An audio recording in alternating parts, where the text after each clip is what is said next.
All right, want to make sure everything's good to go and we have the chat up and running. Why can't I see my mouse? There we go. Hope you guys are having a good night. And it looks like we are on. Yeah, I got the chat pulled up right here. We're good. All right, we got a bunch of you guys on here. What's up, everybody?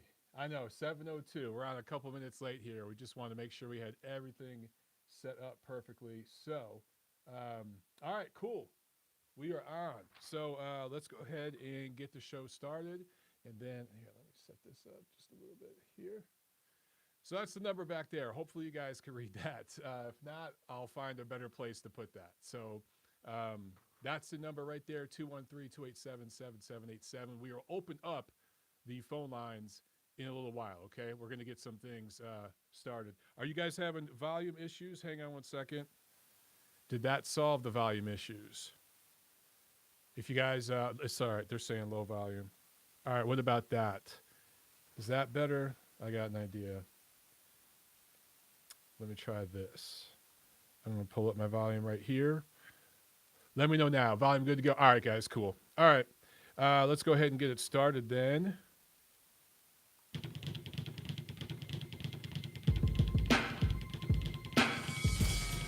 Welcome back, fight fans, to episode number 206B of the Neutral Corner Boxing Podcast. I am your host, Michael Montero, and tonight we're going to talk about Jarell Big Baby Miller signing with Top Rank. I guess popping for steroids just doesn't matter. You chill at home for a little bit, and then you get a multi-fight deal. We're also going to preview the big show tomorrow night on DAZN from Miami. Farmer versus Diaz, Murodjon Akhmadaliev, Paul versus Gibb, and Demetrius Andrade. Going to be a fun show, and of course, we're going to take your calls in a little while. We'll open up the phone lines in about 10 minutes or so. So sit tight, guys. The number to call, 213-287-7787. All right, so we're expecting a lot of calls tonight. So we only have so many calls we can hold in the queue. If you guys get a busy signal, wait 5-10 minutes, something like that, and just call right back, all right? Let's get right into this news, man. Jarell Big Baby Miller signing with Top Rank. So you guys know the story. I don't need to go into all the details, how he blew a $4 million, I think, payday with Anthony Joshua. Then there were options for fights after that. This guy blew a massive opportunity by taking a steroids cocktail. It wasn't just one drug he tested positive for. Wasn't the first time for Miller. Just blew a massive opportunity. Here we are, not even a full year later. I don't even think it's been a full year yet. And Top Rank announces they just signed this big deal with Jarell Big Baby Miller. Of course, they're not giving details about the contracts. Top Rank really doesn't do that. You have to think these guys are smart. They did their homework, and there's some fine print in that contract to protect themselves. Because let's be honest, man. Again, this is two-time PED popper. I don't know how else to put it. So for Top Rank, and not just for them, but for you guys, the fans, if Jarell Big Baby Miller's fighting, he's a heavyweight. Heavyweight fights, tickets are expensive. If you're spending hundreds of dollars on tickets, if you're flying in from out of town, you're buying a flight or train ticket, you're driving in town, whatever, hotel room, all that stuff. How confident are you in spending all that money in a fight featuring Jarell Big Baby Miller? You're probably not that confident, right? And I doubt that Top Rank is 100% confident either. So I'm sure there's some fine print in that contract to protect them. Now, obviously, they signed him to go up against Tyson Fury down the line. So, as I've told you guys, of course, we're getting a rematch between Wilder Fury in February. The promotion on both sides and the network, both sides there on the net, well, they're kind of owned by the same parent company, Disney. They all want to do a third fight. So if the second fight's close, you're going to get a third fight between Wilder and Fury. Win, lose, or draw the next two fights with Deontay Wilder. Obviously, we're going to get a fight down the line between Tyson Fury and Jarell Big Baby Miller. That's the reason for this signing, obviously, right? And Miller is kind of benefiting from demographics here because demographics matter in boxing. And I don't know how else to put this. I'm just going to be blunt with it, okay? He's American, and he's a big, trash-talking black guy from New York. And you got Tyson Fury, who's this crazy, bald-headed white dude from the UK. They're characters. You put these two together, it's going to make for a fun fight. in New York, at least a fun promotion. It might not be the best fight, but down the line, because of demographics, Miller's getting this chance. Let's face it. If Otto Wallin or Tom Schwartz tested positive with a steroid cocktail, and that was their second time, they wouldn't be getting this opportunity, right? So a lot of this has to do with demographics for Top Rank, positioning, future fights for Tyson Fury. The smart promoters, they look down the line. And Big Baby Miller's benefiting in a lot of ways, just from where he happens to be from and how he talks and everything else. All that plays a part here. Obviously, they want to do a fight between Fury and Miller at some point at MSG in New York. Now, if Fury beats Wilder twice and he becomes the WBC/lineal heavyweight champion of the world, well, then maybe that takes a fight between him and Miller somewhere else. But I would assume they're thinking New York, MSG, because he is from Brooklyn after all. So sticking with Top Rank, and, I just talked about the fact that there's issues with Jarell Big Baby Miller. There's baggage, and they probably looked out for themselves in the contract. Josh Taylor, recently they signed him, and his former promotion was saying, hey, we still got options, right? And some of you guys are asking questions about that. Well, all that noise went away. Top Rank did their homework. They have complete rights now to Josh Taylor's career, but they've already mishandled it. I don't know if you guys saw this, but Josh Taylor has a mandatory fight coming up. And there was a purse bid, and Top Rank didn't win it. Samson Lefkowitz won, so he manages the mandatory fighter, and now they're in control of that promotion. Now, I still think Josh Taylor is going to win. I think he's a big favorite, and he should be. But apparently, Bob Arum was so invested in this Donald Trump impeachment drama that's playing out on CNN and MSNBC, glued to his TV, couldn't miss a second of it, that they totally dropped the ball on this purse bid thing. I don't think this was some evil genius kind of play that they did by purposely losing the purse bid. I think they just got caught slipping. You got to be pissed off if you're Josh Taylor. And you got to be scratching your head here like, dude, what? You just made, Top Rank made a multi-million-dollar investment. If these multi-fight deals, down the line, this adds up to millions of dollars for what they want to do with Josh Taylor. You got to think, win, lose, or draw against Ramirez later this year, he's going to go up to 47, and he'll eventually fight Terrence Crawford. You've got options here in the USA with him. You've got options over in the UK. So this is a multi-million-dollar investment over a series of years. And you'd think you'd turn off the damn TV. We all know, regardless, if you hate Trump or love Trump, I'm completely apathetic to the whole Trump thing. I don't get why people are so extreme on one side with the guy. I just don't get it. It really doesn't matter to any of us or affect our lives. But you would think that you'd just turn off the damn TV and take care of business first and then turn that shit on, because we all know how it's going to play out. He's not going to be removed from office, people. This is like a long, boring, this impeachment thing. It's like a long, boring movie with shitty writing and shittier actors, and we all know how it's going to end. It's the most predictable ending ever.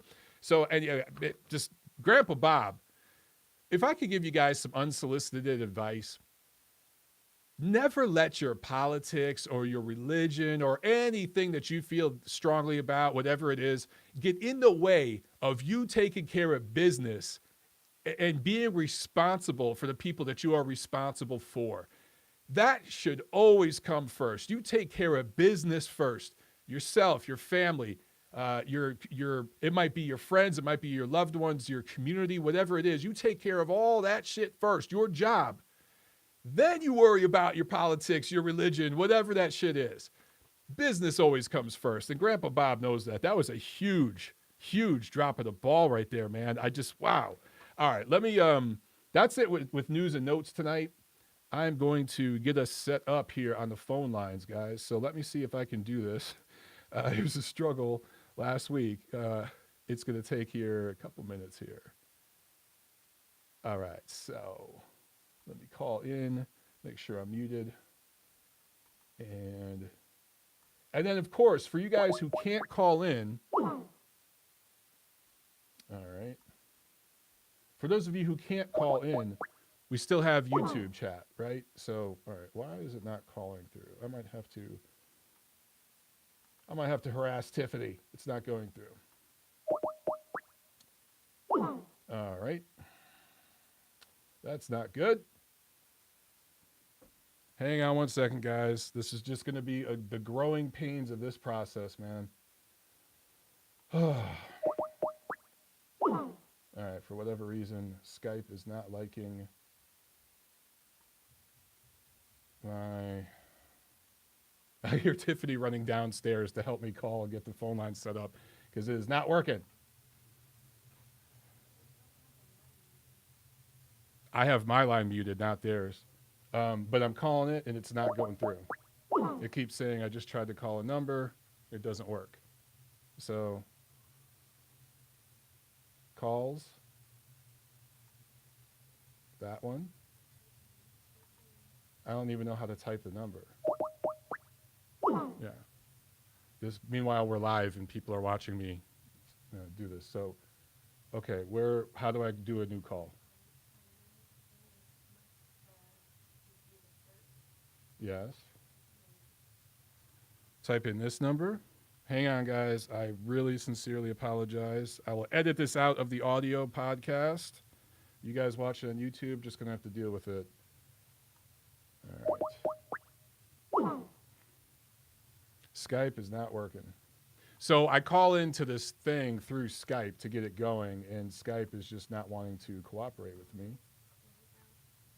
So we'll close Skype. We'll reopen Skype. Yeah. Jesus Christ. We have somebody already in the queue, but I'm not connected. How can that be?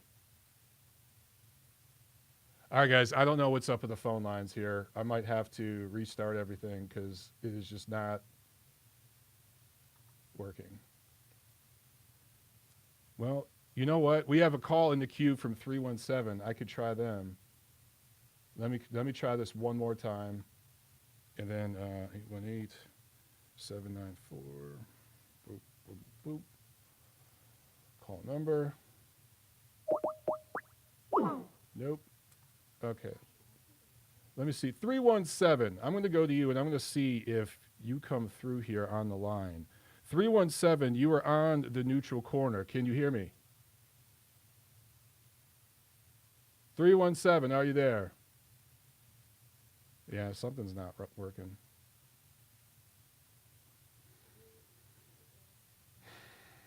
Can you come over here and do this? So I could do, yeah. Sorry about this, guys. All right, so while we get this, try to figure this out.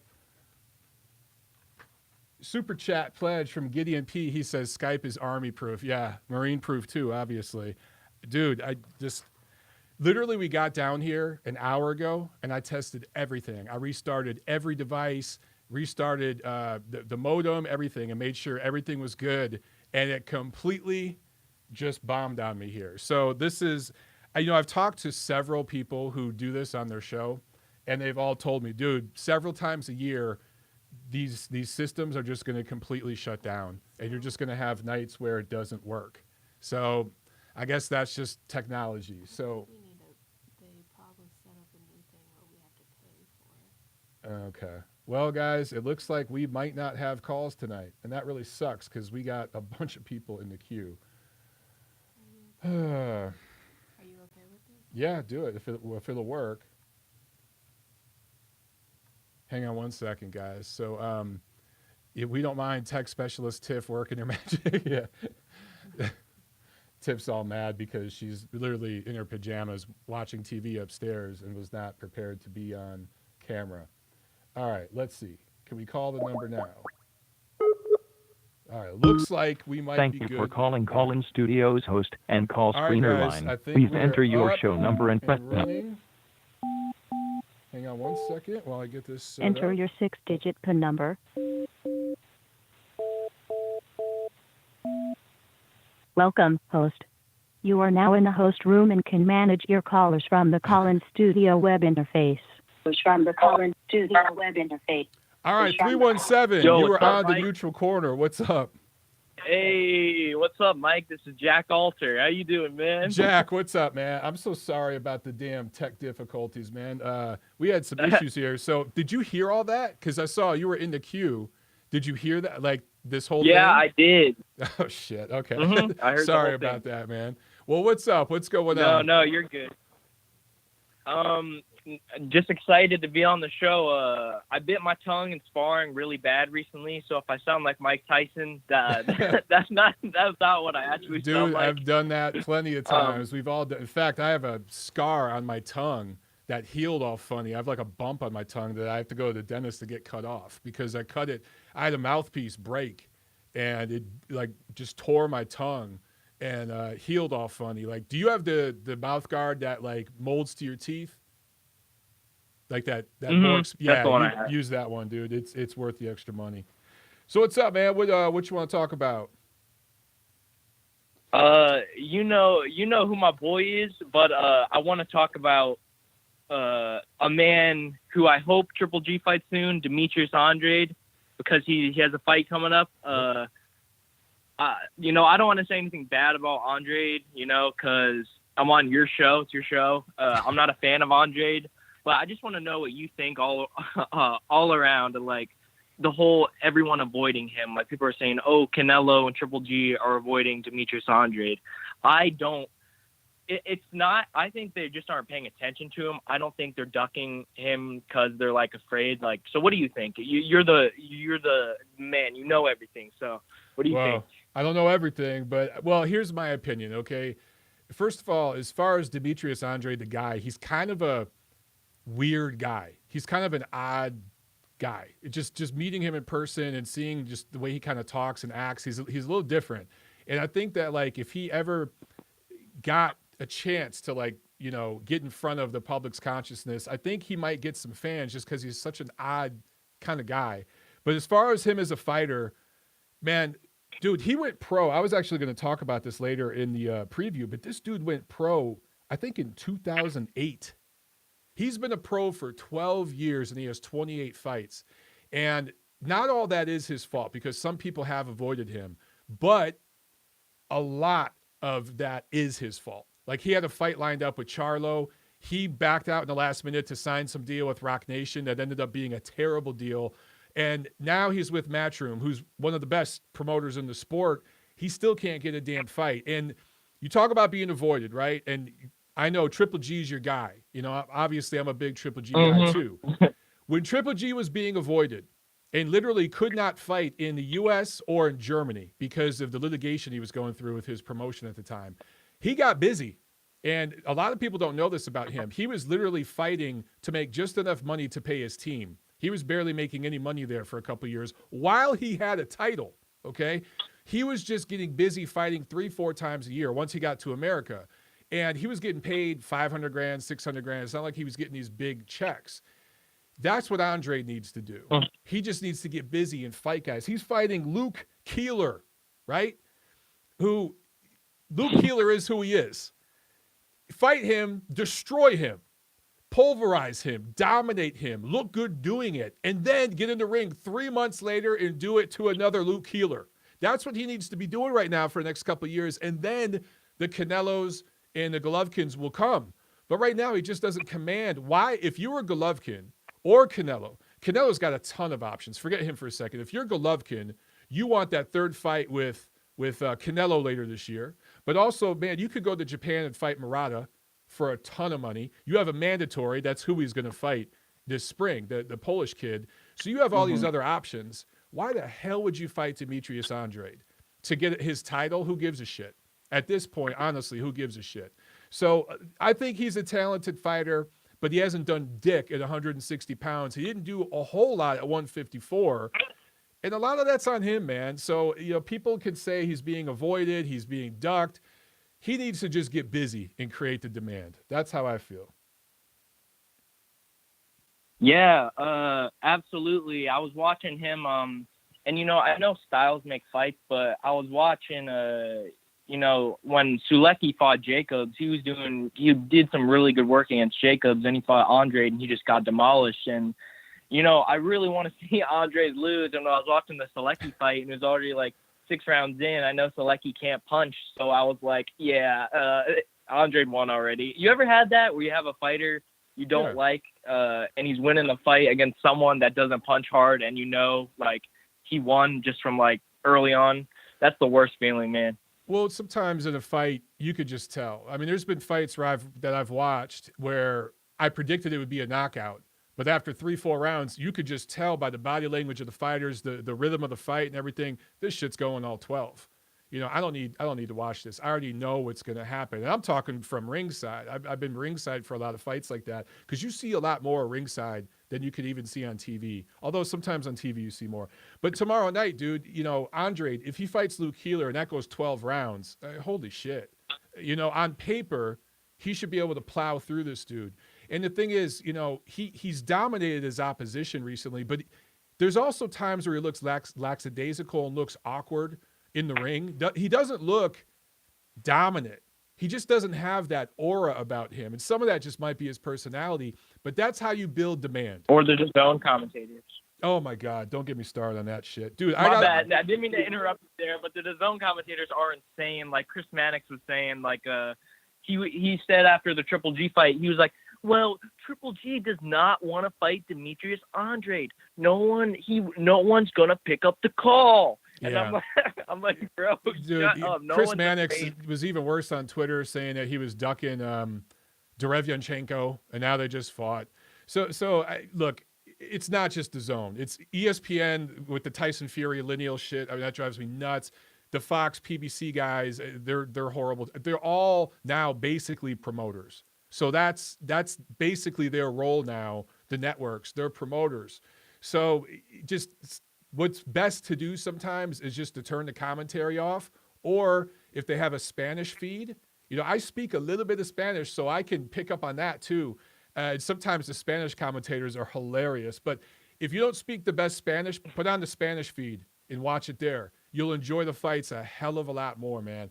But Jack, man, call back later, dude. I got another call I got to get to. I appreciate you calling in and staying on the line through all the technical difficulties. I appreciate that, man. Yeah, for sure, man. All right, brother. Have a good night, man. Yeah, man. All right.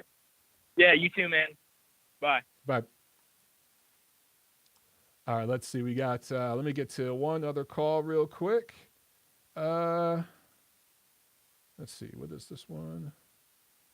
601. You were on the neutral corner. What's up? What's up, Mike? It's Joel Morgan. How you doing? Hey, Joel. What's going on, man? Oh, not much, man. Just finished supper for the kids in time to catch the show. I wasn't able to call in last week, so glad I could catch you. Yeah, tonight. Absolutely, man. Dinner, kids. Just to I'm kind of not piggyback there off, yet. I'm not there yet in my life. That's all still a couple years ahead for me. The dinner and kids and all that. We'll be there in a couple years. But anyway, man, what you got for the show? Well, to piggyback kind of off what Jack was saying about Golovkin and Andrade and all that. I know you touched on this.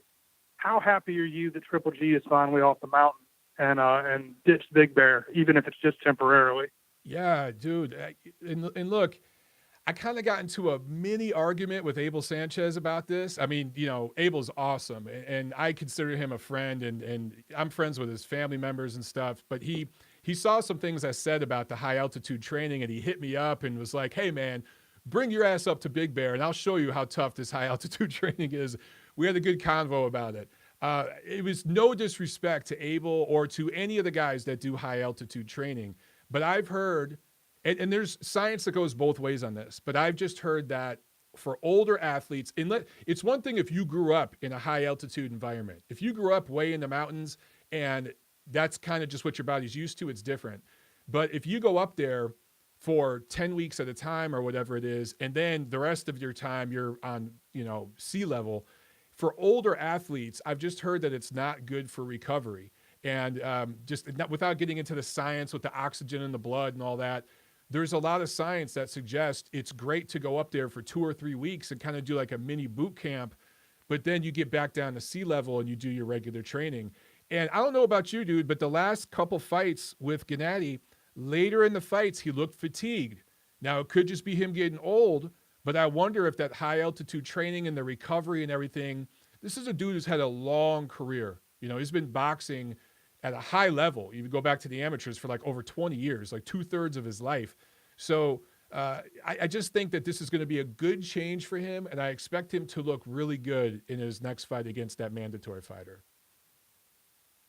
Absolutely, man. My only worry is, and I actually rewatched the Derevianchenko fight and the second Canelo fight last week. Just it happened to be on my feed, but that body shot that Derevianchenko hit him with, I mean, he physically wilted, and my eyes bugged out of my head. I've never seen him look that human, and I hope it's not too late, given that he got off the mountain. But I'm assuming he's going to look a heck of a lot better, and hopefully that'll lead into us finally getting that rubber match with Canelo, because I still want to see that. I know some people are burned out on it, and I'm a little tired of hearing about it, but I would just like to see a definitive end to that, you know, one way or the other, because the first two fights were just, the second one in particular, that is going to age so well. That was such a good fight. Oh, yeah.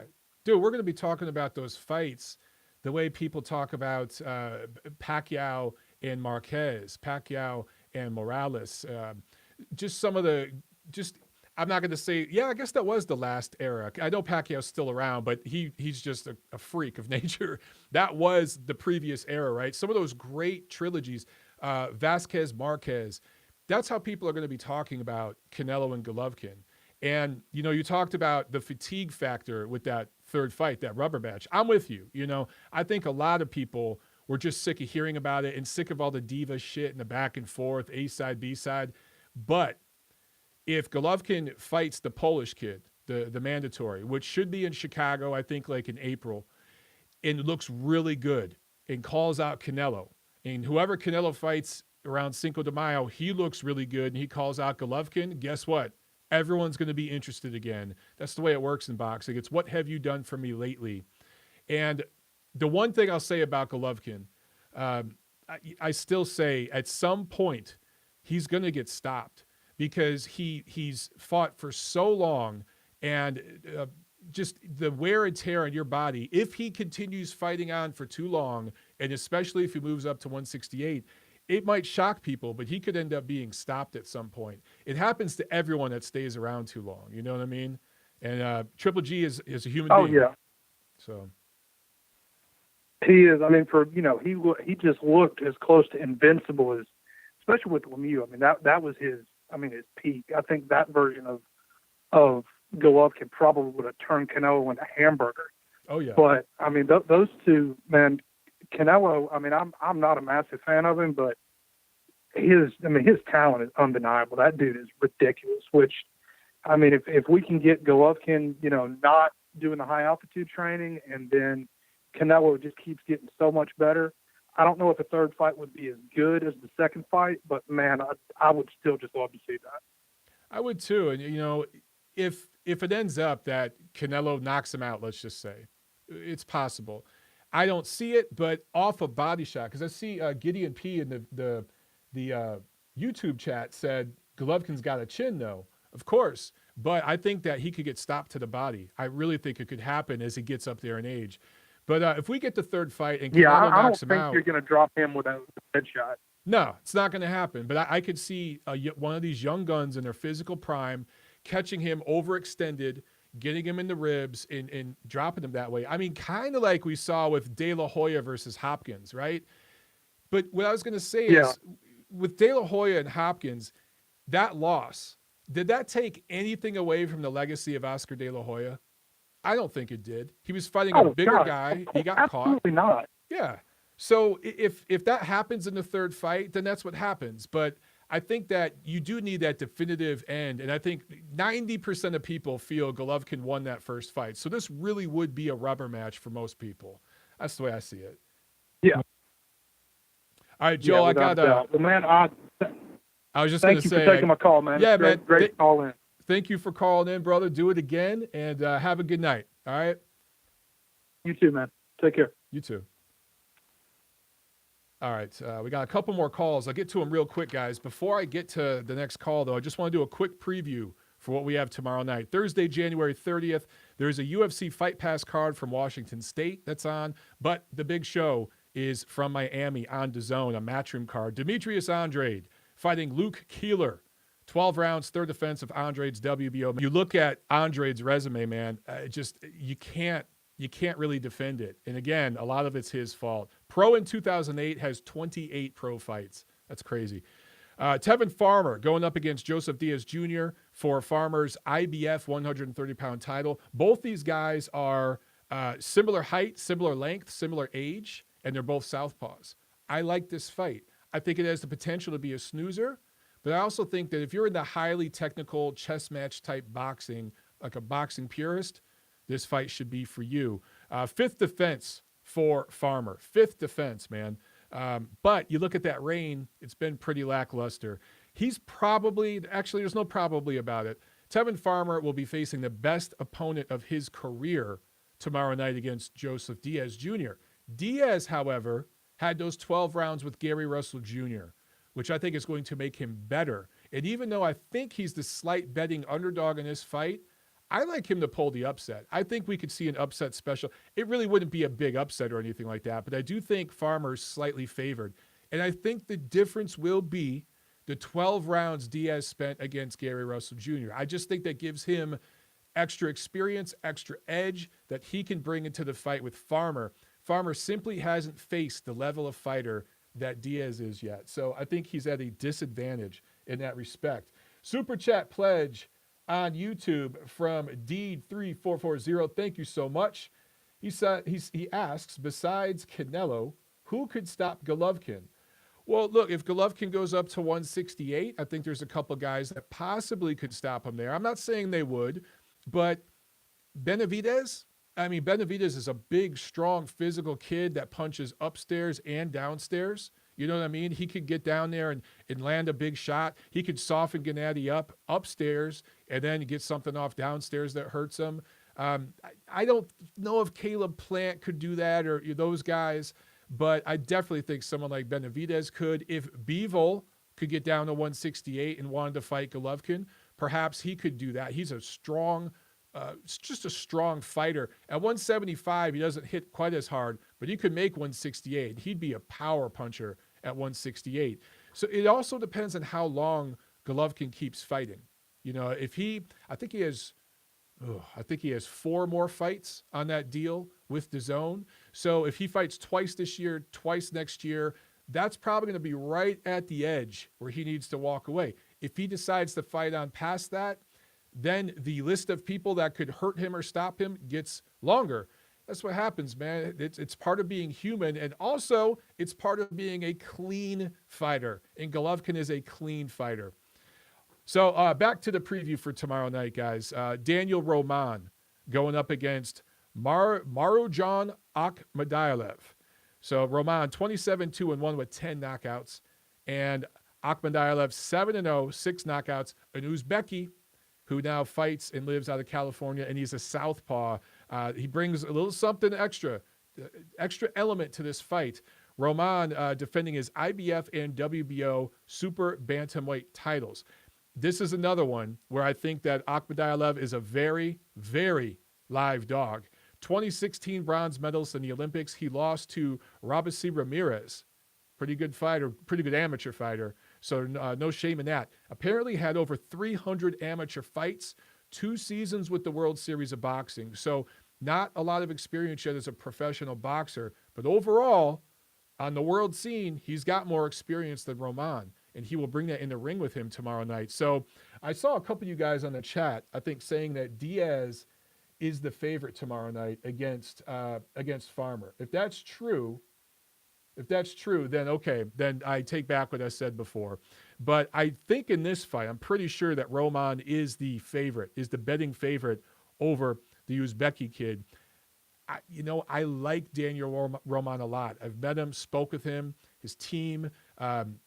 When I've worked with Thompson Boxing briefly when I was still out in LA, and through that I did a couple different broadcasts and stuff working with Daniel. Awesome kid. He's improved a lot, but he's got his hands full in this fight. And this is another one where you could see an upset special here. On paper, Roman is the guy that should win. He's got the titles. He's traveled all around the world. He went to Japan to get the title, defended it. He's unified titles in one of the fights of the year last year, one of the top 10 fight, maybe top 5 actually, fights of 2019. A lot of momentum here, but this kid out of Uzbekistan, I'm just telling you guys, watch out for him. That is going to be the fight of the night. That fight will steal the show. Also, we have Jake Paul, Logan Paul's brother. I don't know if he's the older or younger brother. I couldn't care less. Going up against another guy I've never heard of, AnEson Gibb. AnEson Gibb. I have no idea who these people are, but I looked, and Paul has like 20 million YouTube subscribers. Gibb only has like 2 million. I say only, like he has more YouTube subscribers than I'll ever have. But Paul, I guess, is the A side here, the brand name. I know nothing about these guys. 6 rounds, cruiserweights. And then also, good-looking prospect here. We talked a little bit about this on Monday's show. I think when John Uden called in. Anthony Sims Jr., 20-0, 18 knockouts. The reason why his name really stands out to me, I saw him fight live last time in Chicago on October 12th, the night Patrick Day sustained injuries that ultimately killed him a few days later. It's just a night and a scene that I'll never forget. And the day before at the Fight Hotel, I talked a little bit to Anthony Sims. I talked to several people that were on that card. And very brief. It wasn't a big deal, but just you get to know people a little bit and you get a sense of who they are and everything. And I like Anthony Sims Jr. a lot. I think he's got a lot of potential. Good-looking prospect. If you guys tune into this card, make sure you get in early enough to see him. It'll be worth it. He's definitely a kid to keep an eye on. But it just takes me back to that night in Chicago, which was just so unique and different than anything yet in my boxing media career. So, yeah. Anyway, guys, one of you was on hold here, and I'm sorry, but you dropped off. So call back. I'll continue with the fight preview. Guys, get on the line here, 213-287-7787. As soon as you get on, I'll take the call. But I'm going to get right back into the preview. Friday, January 31st. And it's already the end of January. Holy shit. January 31st. The vacant WBC Cruiserweight title is on the line in the Republic of Congo. Ilunga Makabu going up against Polish Michael Cieslak. I think I'm saying that. Cieslak. That's going to be a pretty good fight. I wish it was somewhere where we could see it, but if we could find that somewhere online, it'd probably be worth a look because the cruiserweights always deliver, man. And I think this is a good matchup here. Polish kid's got a real good chance, although he's fighting on the road.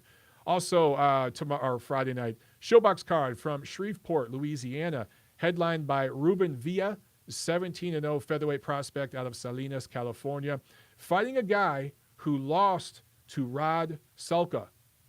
So, yeah, Villa's going to win this fight. Also, there's a Ukrainian welterweight prospect down there, Taras Shalestyuk.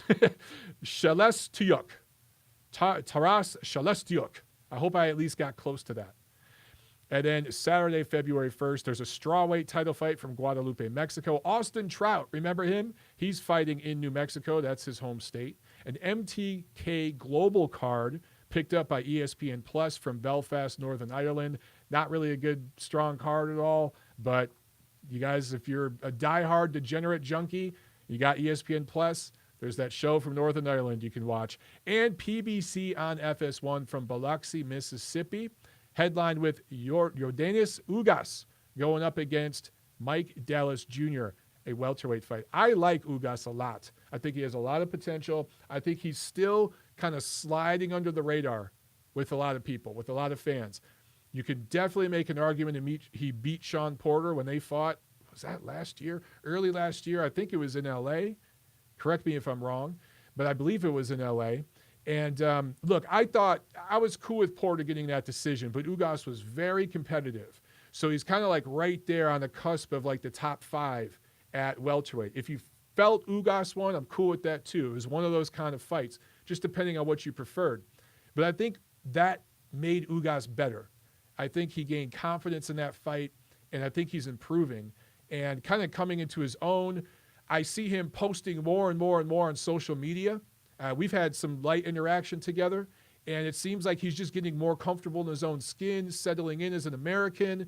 And I think all that is part of the confidence of him and what he's accomplished competitive with with Porter in a fight that he was, definitely not the favorite going in. So check that fight too on FS1. Some of those FS1 cards are a lot of fun. All right, guys, let's get over to the YouTube chat. Reminder that the number is 213-287-7787. Oh, we got a call right here. Let's jump on this. 818, you're on the neutral corner. What's going on? Hey, what's up, Mike? Glad to be on the phone with you, man. Just wanted to ask just a couple things actually that I've been thinking about a lot, bro. So here's my thing. So when you guys interview fighters, right? Mm-hmm.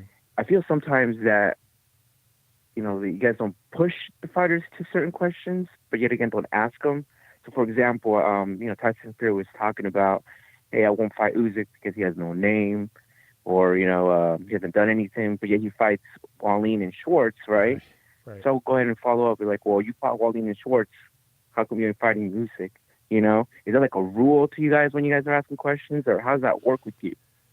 It's not a rule. I know you ask some tough questions, and as far as that the whole PED that last time at the press conference, I thought that was ballsy, bro, and big ups to you. Appreciate that, man. Who is this, by the way? Well, they call me the GOAT from Ventura County, but I go by Alex. All right, Alex, the GOAT from Ventura County. What's up, man? Thank you for calling. What's up, brother? And, good question. And actually, Lou DiBella has an interview on, I think it's on IFL, where he kind of talked about this a little bit. And it was actually, dude, I highly recommend it. Go out on YouTube and find that interview where Lou's just kind of letting it rip now. He's just an old, cranky man and just letting it rip. But there are a lot of people in the fight media that are afraid to ask tough questions because you can get blacklisted and lose access. So, for example, the fighter of the last generation was Floyd Mayweather Jr., right? He was the top American fighter, at least. And for years, guys like Doug Fisher, Steve Kim asked really hard questions. And they did it before I really got on the scene. As I started to get on the scene, I asked some hard questions, is it related to, well, before IV-gate and all that. But, dude, for Mayweather-Pacquiao, the biggest fight of that generation, Doug Fisher was not allowed to cover that fight. Steve Kim was not allowed to cover that fight. People were flat out blacklisted. So you had no representatives from certain publications that are mainstream, brand name boxing media publications at that fight, simply because one side of the promotion did not want those people there. And that happens. It's unfortunate, but that happens in the sport. So a lot of people are afraid to ask questions. I'm still a pup, I'm still working my way up in the business. But one thing I've learned is sometimes it's the way you ask the question. And if you want to press somebody, do it when there's cameras and lights on, because then they can't hide. They just can't get away. And I think that is something that people need to learn more. Like, I don't know if you saw when I talked to Bob Bennett one time, right after Canelo Golovkin, the first fight. But I knew the lights were on. I knew all the media was there. I knew everyone would see it. I knew Bob Bennett couldn't hide. That's when I pushed him. There were some other guys who kind of pushed him when the cameras were off in a real polite way. Well, he can hide. So sometimes it's time and place. But yeah, dude, a lot of it is having access. It's the same thing with politics, man, with these politicians and everything else. People are afraid to ask hard questions because you lose access. But there is no written rule. It's kind of an unwritten rule. It is what it is. Survive in the chat says they might pull it to this day. Yeah, that was kind of interesting. For Deontay Wilder to pull that on Radio Raheem, who's been more than fair with him, I thought was kind of shitty. All right, dude, you dropped. The GOAT from Ventura County dropped. So, Alex, call back if you want, man. Great question, great call. All right, guys, let's get back over here to the YouTube chat. Oh, there he is. Okay, in the YouTube chat, he says, lost phone call, bad signal. Thanks, bro. Yeah, appreciate it, man. Call back anytime, brother. All right, guys, a few of you have asked about this. Let me get this on record before I forget.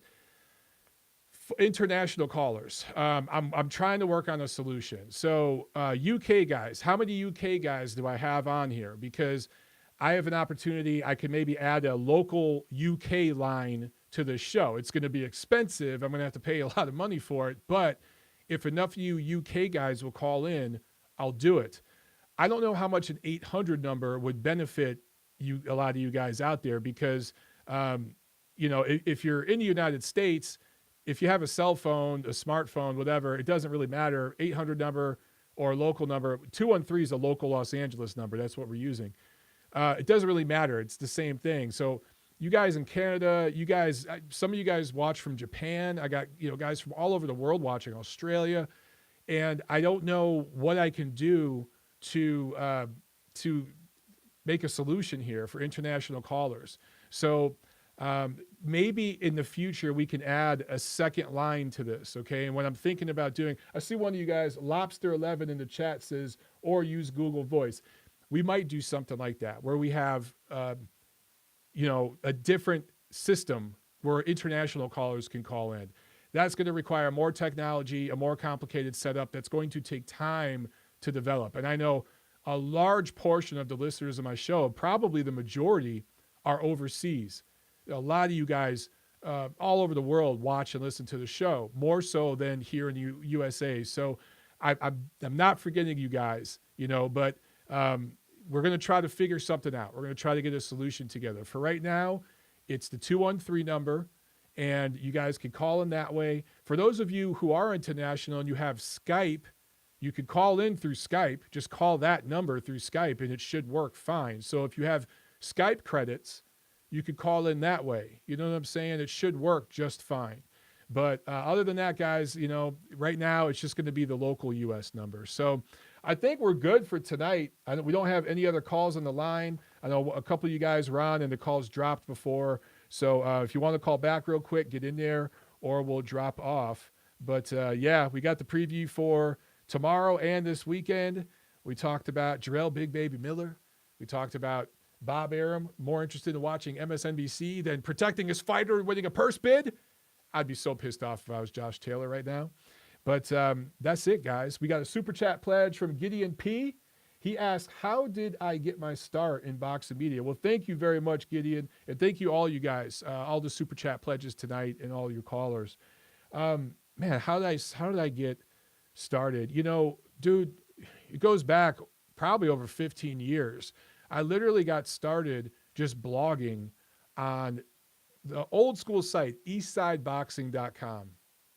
They had a chat room, like a forum, and you could go in there and people would chat about boxing, but then you could chat about all kinds of stuff. It was just a fun place, and they would allow anyone to post articles. And Boxing News 24 does the same thing right now. And yeah, anything goes there, and it's not always the best grammar and all this kind of stuff.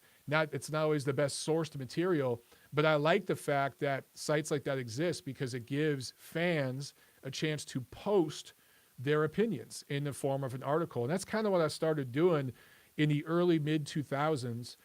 And then when I moved to LA in 2009, I'd literally just be hanging out at gyms, training.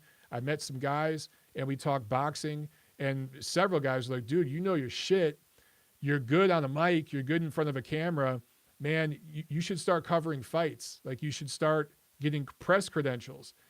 And I didn't know what the hell a press credential was. I honestly didn't. I was like, what the hell is it? I had to Google what it was.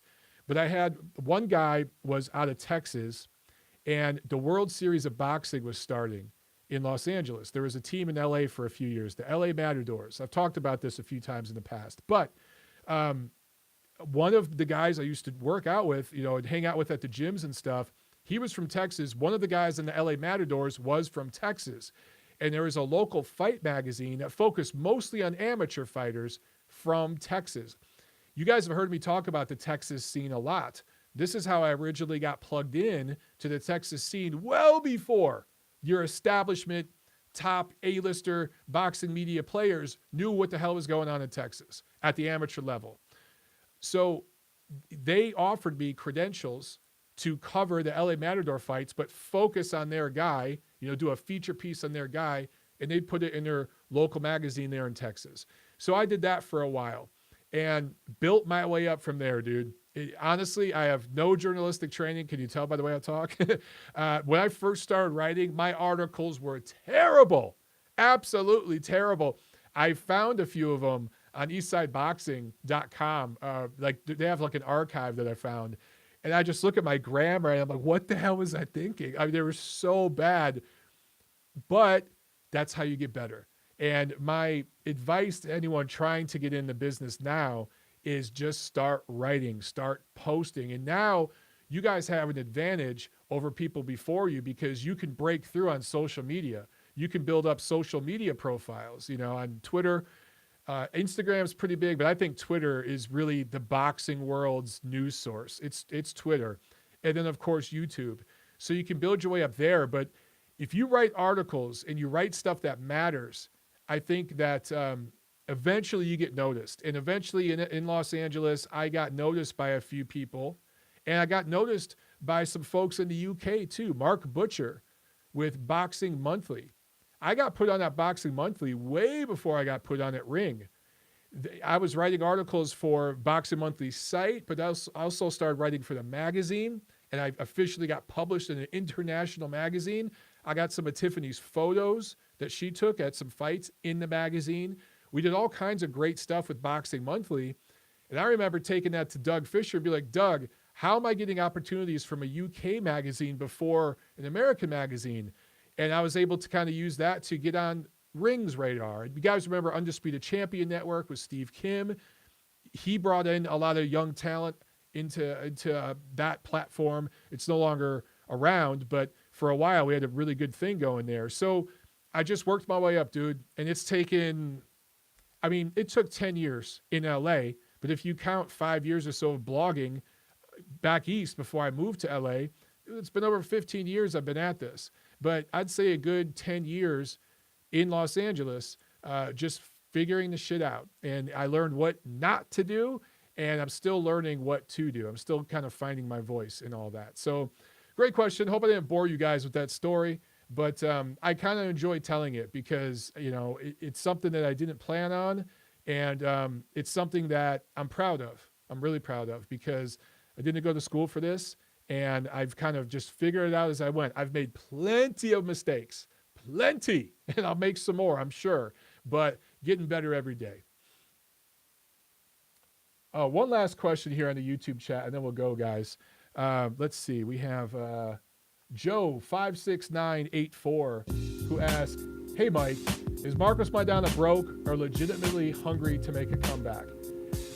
The key words in that question are legitimately hungry.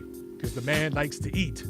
I don't take this shit seriously, and I don't think he's broke. How can he be broke after all that money he made from Floyd Mayweather? Those 2 fights, dude, where he lives, that money goes real far. He's good. He's legitimately hungry and legitimately thirsty. He likes to drink too. And I don't believe in comeback talk. Oh, Super Chat pledge from Andre says, where do you think Loma versus Lopez will end up? Hoping I can go watch it live. I appreciate the Super Chat, man. I think that's probably going to happen in New York, if I had to bet. I think it's going to happen in New York. They need to go ahead and get that shit announced because that's like the biggest matchup of the year, in my opinion, in the first half of the year. I can't wait for that. But my guess would be New York. I hope it doesn't go to Vegas. Please, New York, because I'd love to go see that one live. All right, guys. We'll be back next Monday. So enjoy the rest of your week and your weekend. I'll see you at the fights.